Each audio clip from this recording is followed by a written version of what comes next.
Assalamu alaikum. This lecture is the first lecture of chapter 9 of our textbook, that is Electronic Devices and Circuit Theory by Robert Del Boylested. This deals with the frequency response of amplifiers. My name is Dr. Amit Shahzad. Uh, Before we start, we have to introduce what the frequency affects to any electronic device. Every electronic device is frequency sensitive. That is, response of every device is based on the frequency we applied on this, that is frequency of the input signal. Analysis in chapter 8 was limited to mid-range frequency of the input signal, that is the gain equations of gain we found in chapter 8 was for mid-range frequencies. Now this chapter will introduce the response of amplifiers against low frequencies and against high frequencies. So in case of low frequencies, we need to see the effect of capacitors, which are actually network capacitors, on the gain of amplifier.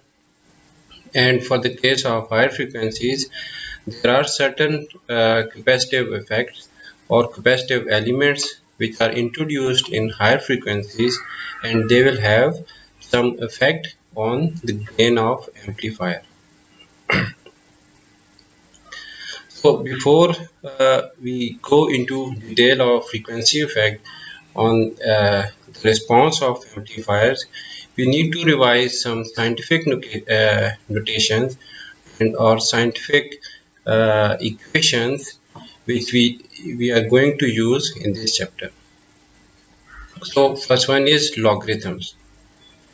Since we will do the analysis at wide frequency range, the logarithmic scale will be defined and used throughout the analysis.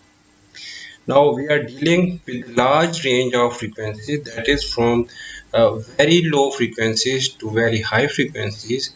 So we will be using logarithmic scale. That is uh, why we use logarithmic scale, because this scale can represent large range of values into smaller numbers.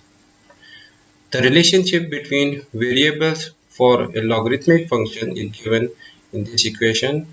Let's suppose we have three variables. These are a, b and x. If a is equal to b power x, in log form you can write the relation of a, b and x like this. X is equal to log of a with the base b. तो ये इस तरह के अगर हमारे पास a की value a is equal to b power x हो, that is 10 power 2, it means b is 10 and x is 2, so a is equal to 100. तो इसको आप log की फॉर्म में x is equal to log b base of log a to the base b, या आप इस form में लिख सकते हैं log of 10 of 100 या log 100 of base 10. So this will be equal to 2. तो log की दो डिफरेंट फॉर्म्स इसमें हैं. Common logarithmic form which is base 10 log, और नेचुरल लॉग जो होता है वो log to the base e होता है. डेसिबल स्केल हम यूज करते हैं to represent the power of any system, or you can also represent the gain of an amplifier in decibels. तो इसमें एक एग्जांपल के तौर पे यहाँ पे हम इंक्लूड करते हैं कि the power and the audio levels are related on logarithmic scale. That means अगर आपके पास एक पावर एम्पलीफायर है और उसकी हम कितनी पावर इंक्रीज करेंगे कि एक्चुअल ऑडियो लेवल्स कितना इंक्रीज होगा, तो इनका रिलेशन पावर और ऑडियो लेवल्स का लॉगरिथमिक स्केल में है. फॉर एग्जांपल अगर जो एम्पलीफायर है उसकी पावर 4 वॉट से 64 वॉट इंक्रीज हुई तो एक्चुअली ये 16 इंटू 4 ये पावर इंक्रीज हुई, लेकिन ऑडियो लेवल इस फैक्टर से इंक्रीज नहीं होगा। ऑडियो लेवल इंक्रीज होगा दैट इज इक्वल टू 3, जो कि लॉग स्केल में आप लिख सकते हैं log of 64 to the base 4 equal to 3। The term Bell is derived from the surname of Alexander Graham Bell। तो Bell एक यूनिट है, लॉगरिथमिक यूनिट है ऑफ द गेन। तो अगर आप जो पावर गेन है उसको डिफाइन करना चाहें इन टर्म्स ऑफ बेल, तो इसकी इक्वेशन ये होगी log 10 of P2 over P1, where P1 is the reference power and P2 is the output power of that system. It was found that Bell was too large unit of measurement। तो हमने एक decibel scale यहाँ पे define करना है। Decibel scale क्या है? 10 decibel is equal to 1 bell.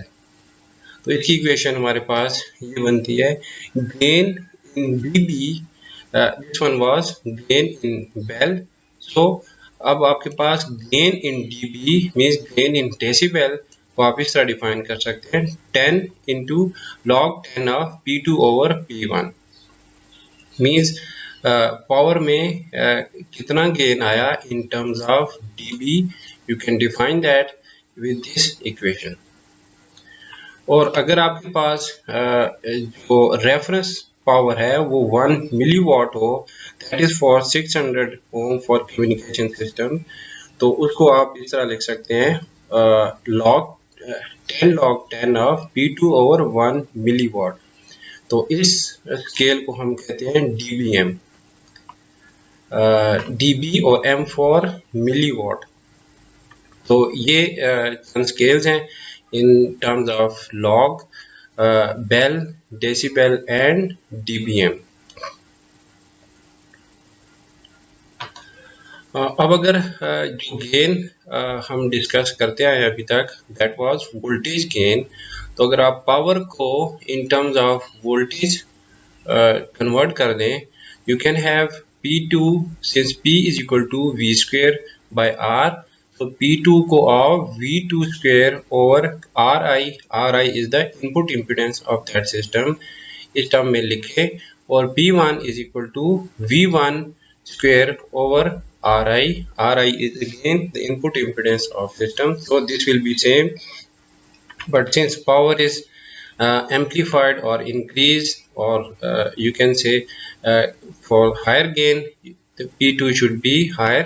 so इसी तरह आपके पास V2 की वैल्यू और V1 की वैल्यू ये डिफरेंट हो सकती हैं, तो दैट इज वाई RI यहाँ पे कैंसिल आउट होके ये gain in dB in terms of voltages आपके पास आ जाता है 10 log 10 V2 over V1 square. सो ये स्क्वेयर इधर लॉग के साथ अगर है तो that becomes 2 into 10 20 log 10 V2 over V1। V2 over V1 is actually gain in voltage, that is voltage gain। तो ये dB स्केल में आपके पास वोल्टेज गेन को आपने डिफाइन कर लिया 20 log 10 V2 ओवर V1, जबकि अगर गेन पावर की फॉर्म में है तो आप उसको 10 log 10 P2 ओवर P1 लिखते हैं।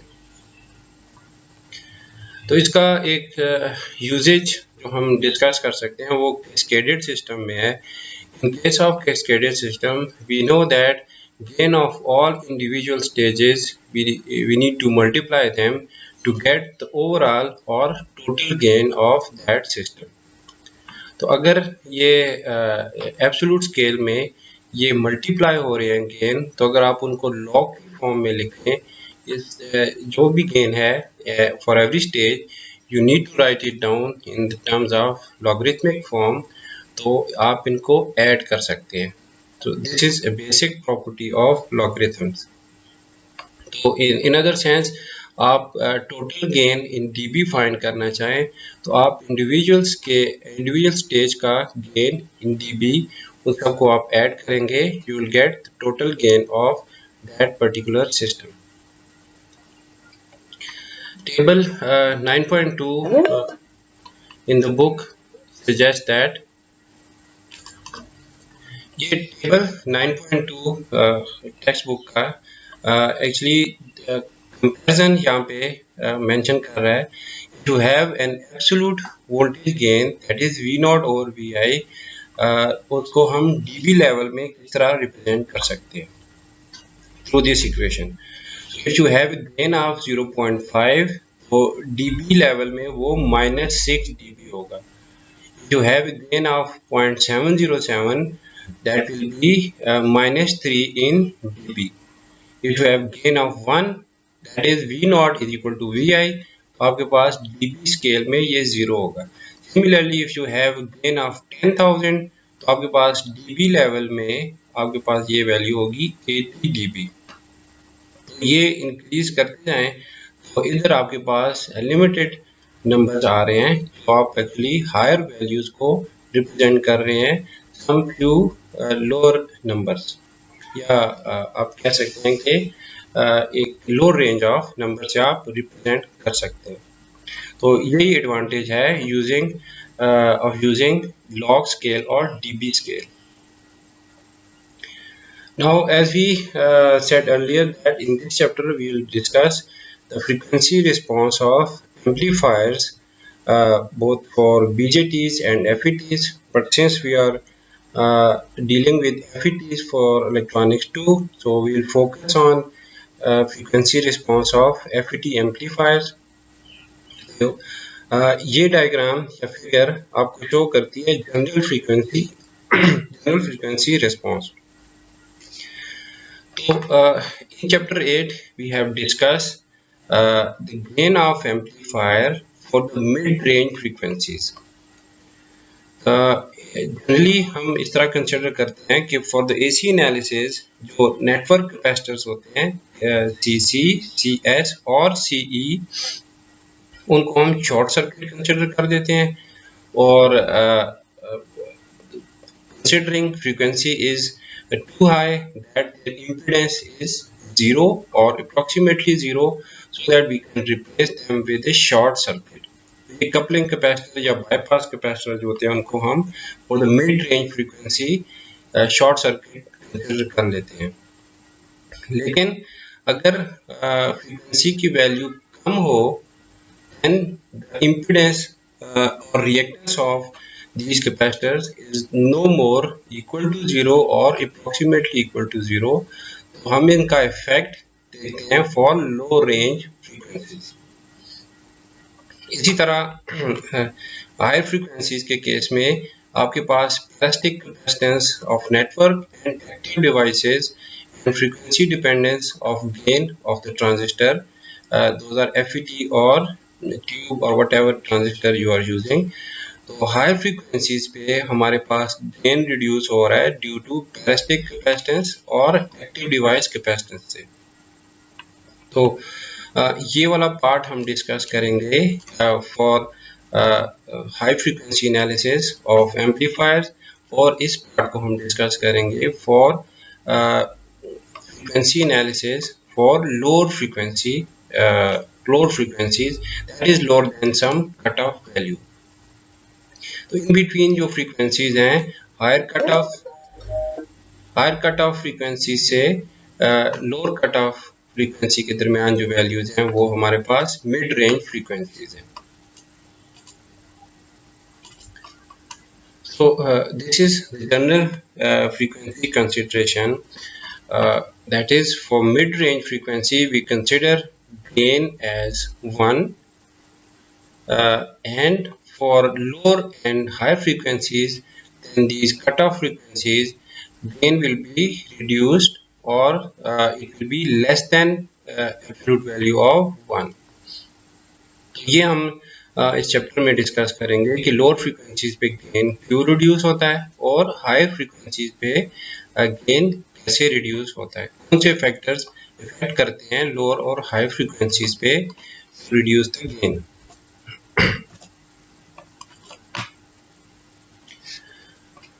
तो सबसे पहले हम डिस्कस करते हैं लो फ्रीक्वेंसी एनालिसिस। तो इसके लिए बॉडी प्लॉट है, उसके लिए हम शुरू में कुछ चीज़ें जो हमने डिस्कस करनी है to plot this Bode plot. उसके लिए ये फिगर है वोल्टेज डिवाइडर बायस कॉन्फ़िगरेशन की। As we said that lower frequencies के लिए हमारे पास जो ये CC, CE एंड CS, these are coupling capacitors and bypass capacitors, ये इफेक्ट करते हैं नेटवर्क की गेन को। तो हमने बारी बारी इनका रिस्पांस देखना है कि ये कैपेसिटर्स किस तरह इफेक्ट करते हैं गेन को, और ओवरऑल इस जो नेटवर्क में ये कहाँ पे इनका जो RC नेटवर्क बनता है। तो ये वोल्टेज डिवाइडर बायस कॉन्फ़िगरेशन है। इसकी input impedance you can define it as R1 parallel to R2 parallel to beta RE। तो अगर हम इनपुट साइड पे देखें तो उसको इनपुट साइड पे हमारे पास CS जो कि कपलिंग कैपेसिटर है, उसके साथ जो रेजिस्टिव एलिमेंट होगा इनपुट साइड पे, उसको हम इनपुट इम्पीडेंस कंसिडर करेंगे। और यहाँ पे हमने यहाँ से इनपुट साइड को एक RC नेटवर्क में कन्वर्ट करके यहाँ पे शो किया है इन फिगर 9.16। तो अब ये जो RC सर्किट है, इस पे हम डिस्कस करते हैं कि how this the reactance of this capacitor will be affecting the gain of this amplifier. So for the higher frequencies हम कंसिडर करते हैं कि जो कैपेसिटेंस की रिएक्टेंस है XC वो 0 है। If you look at this equation, that is XC is equal to 1 over 2 pi FC।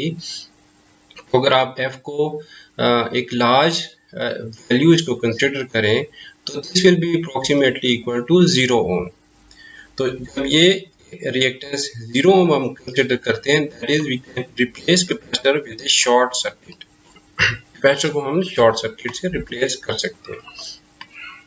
तो इस केस में क्या होगा कि ये जो RC सर्किट है, इस पे जो हम इनपुट साइड पे देख रहे हैं कि हम VI अप्लाई कर रहे हैं, वो सारी की सारी वोल्टेज इस रेजिस्टर पे जो एक्चुअली ये RI है ऑफ दिस एम्पलीफायर नेटवर्क, तो उस पे अपीयर हो जाती है। That is V0 is equal to VI, because if you apply KVL in this loop you will get V0 is equal to VI।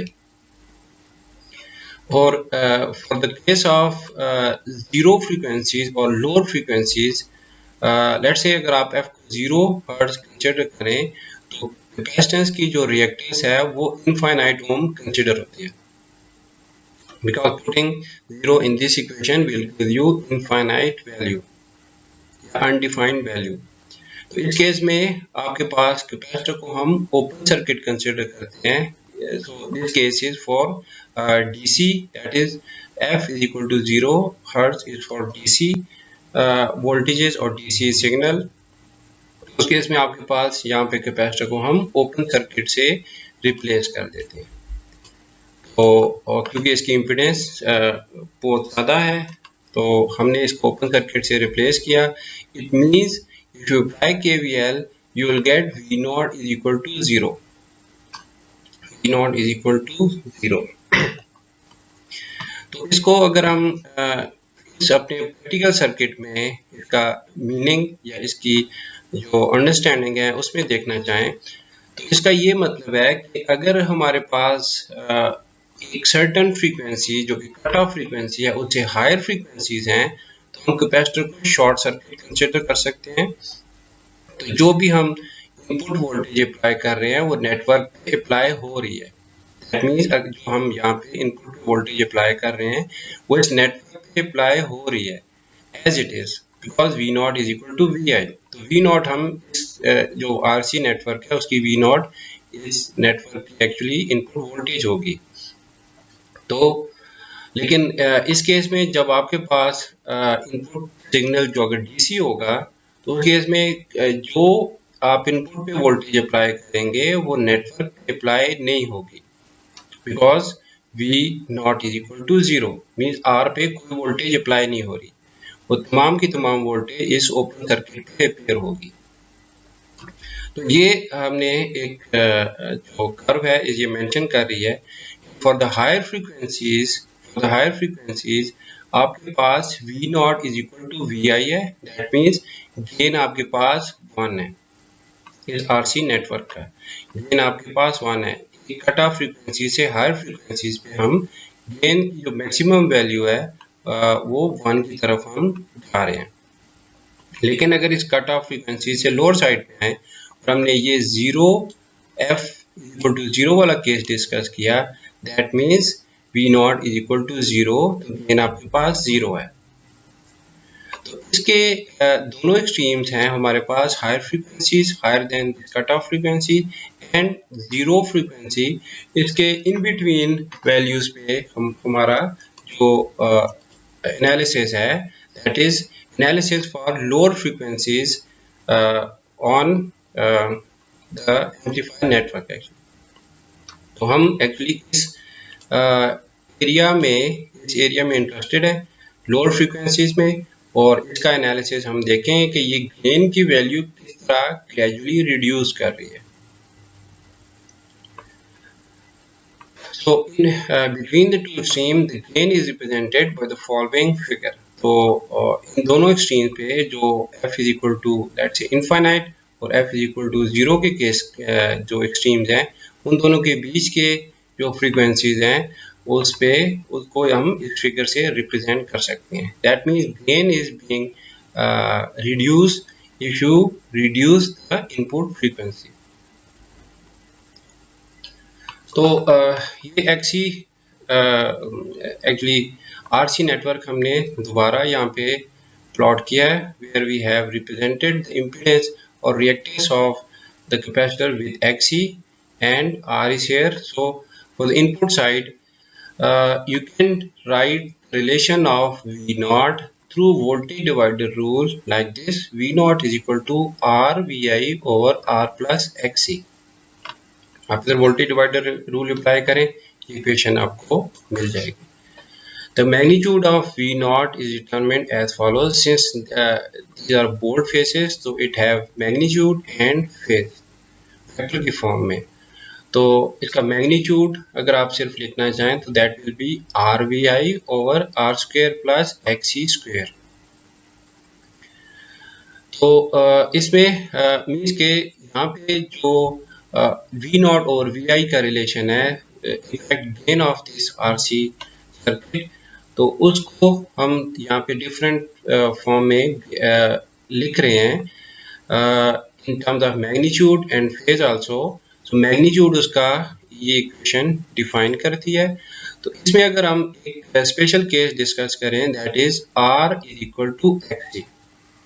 What does this mean? That means ohmic value of this resistance is equal to the ohmic value of XC। उस case में क्या होगा वो हम यहाँ पे इस equation में पुट करके देख लेते हैं। R is equal to XC, V naught is equal to RVI over R square plus R square। That means 2R square, it will give you 1 over under root 2 of VI। This will be equal to 0.707 value of the gain. तो अगर आप यहाँ से VI इस तरफ divide कर लें you can derive the relation of gain at X is equal to XC is equal to R। So voltage gain actually the magnitude of voltage gain is equal to V naught over VI is equal to 1 over under root 2, that is 0.707। this value we get for XC is equal to R when the ohmic value of these two components are equal। तो इसका physical meaning ये है कि हमारे पास gain की value जो कि मैक्सिमम 1 है, अब वो 0.707 हो गई, दैट इज 70.7% गेन है हमारे पास। मैक्सिमम वैल्यू अगर 1 है तो अब इस पर्टिकुलर वैल्यू पे जिसमें XC की वैल्यू R के इक्वल हो जाती है, उसमें हमारे पास गेन की वैल्यू आ जाती है 70.7% ऑफ द मैक्सिमम वैल्यू।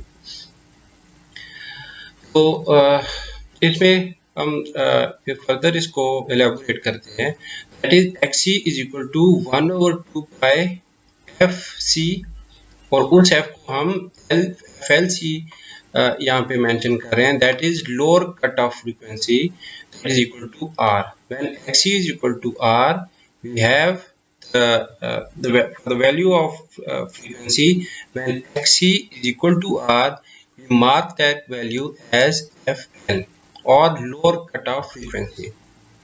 तो इस रिलेशन से हम लोअर कट ऑफ फ्रीक्वेंसी की रिलेशन डिराइव कर सकते हैं, that is equal to 1/2 pi RC।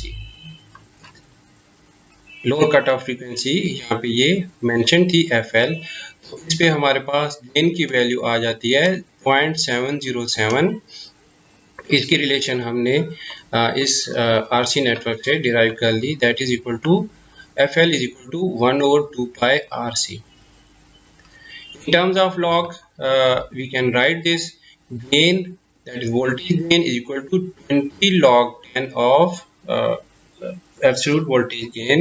So 20 log 10 of 1/2, since the value of voltage gain is 1/2 here it is mentioned, this will be equal to -3 dB। तो इसको अगर आप ये absolute की बजाय हमारे पास यहाँ पे लॉग स्केल हो या dB स्केल हो, तो यहाँ पे वैल्यू आएगी -3 dB, या गेन हमारे पास अब कितना आ गया -3 dB। तो 1 पे क्या वैल्यू आएगी, इट शुड कम 0। तो ये एग्जांपल है कि जब आपके पास गेन की वैल्यू 1 है एब्सोल्यूट गेन की, तो और V0 is equal to Vi, we will have this log function will give us value 0, that is 0 dB gain। So the gain equation can be written as voltage gain is equal to V0 over Vi, that is equal to R over R minus Jx।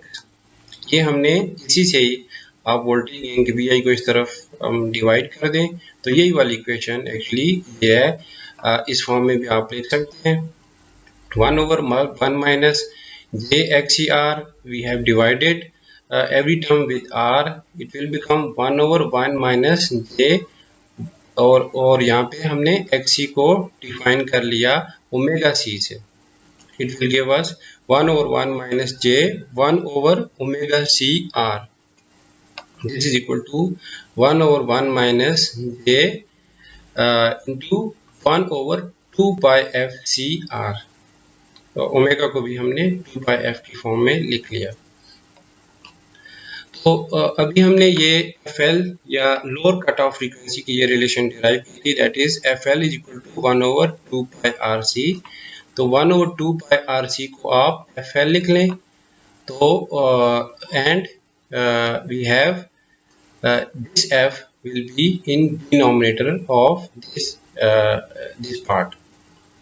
तो आपके पास ये relation इससे बन जाती है, सिर्फ 1/2 pi RC को आपने FL से रिप्लेस कर दिया।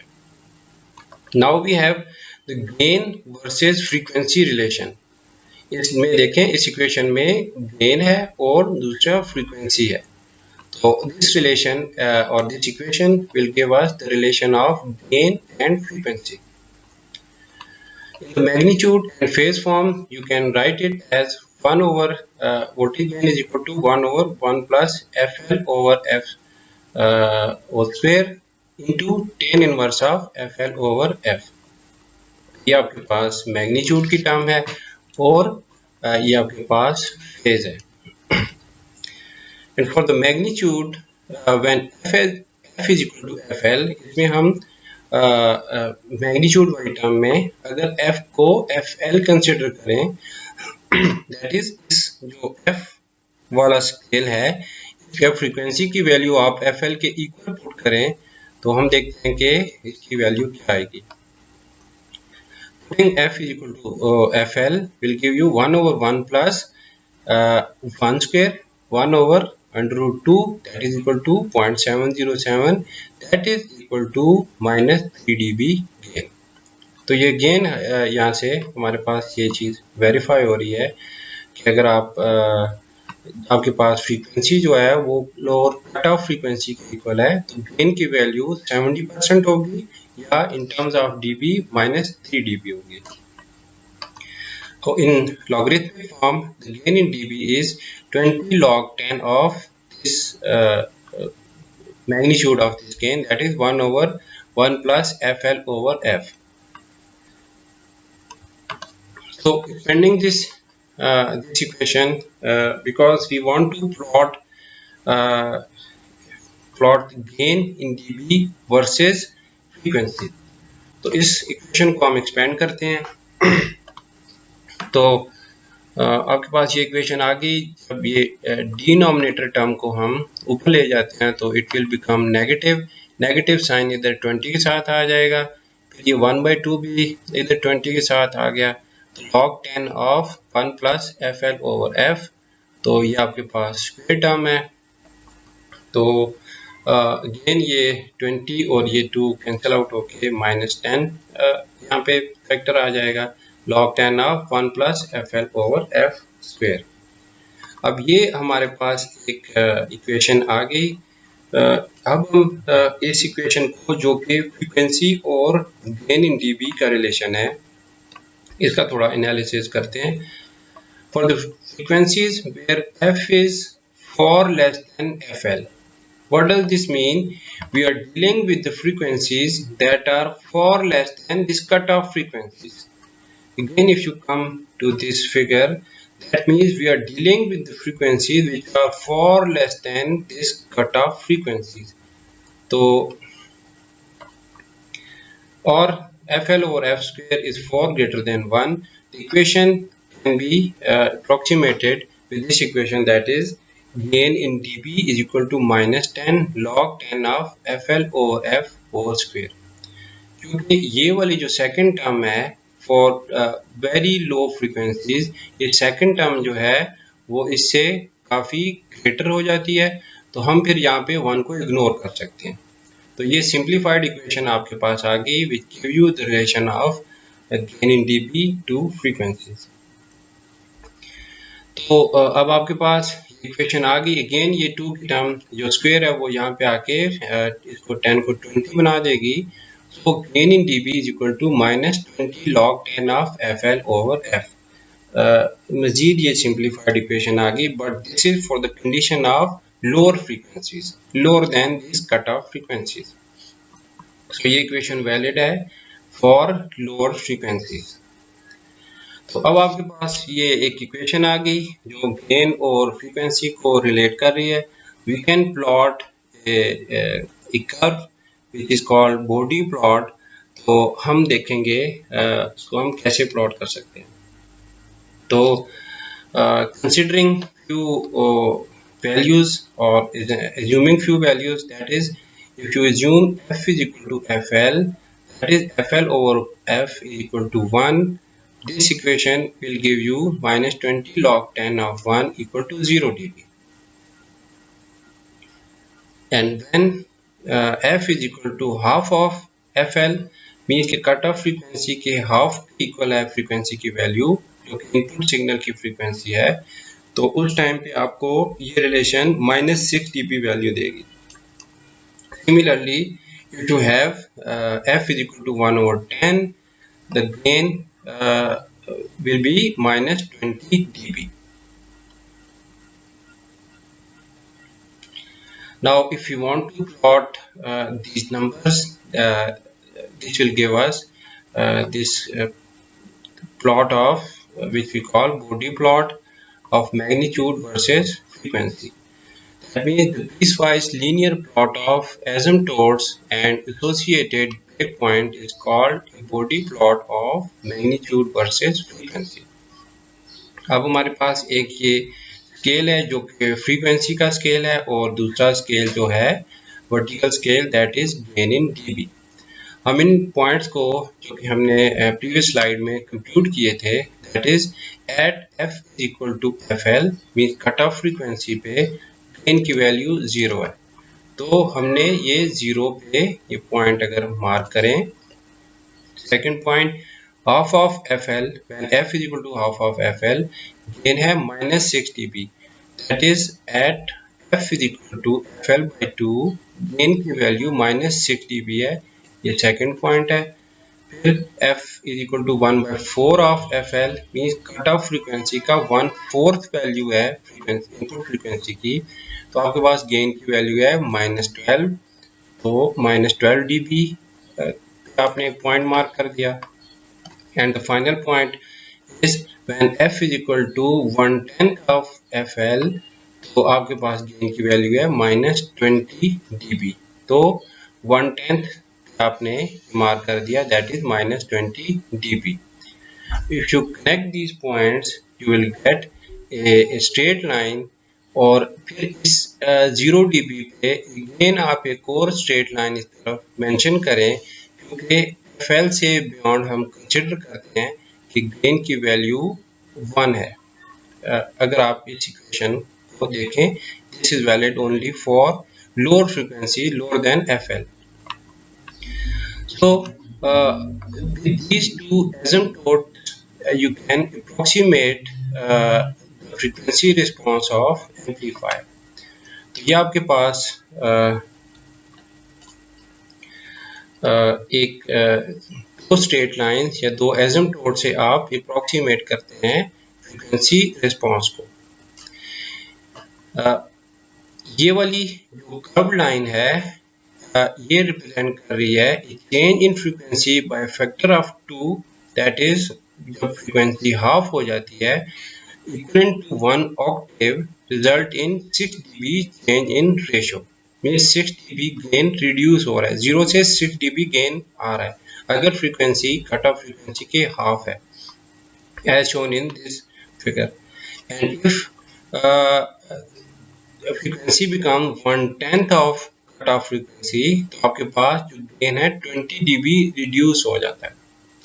तो ये दो एसिम्प्टोट, एक ये स्ट्रेट लाइन जो कि इन पॉइंट से हमने प्लॉट की, और दूसरी स्ट्रेट लाइन इस FL से इस एक्सेस के अलोंग जो कि 0 dB के अलोंग है, ये आपको अप्रोक्सीमेट फ्रीक्वेंसी रिस्पांस दे देती है।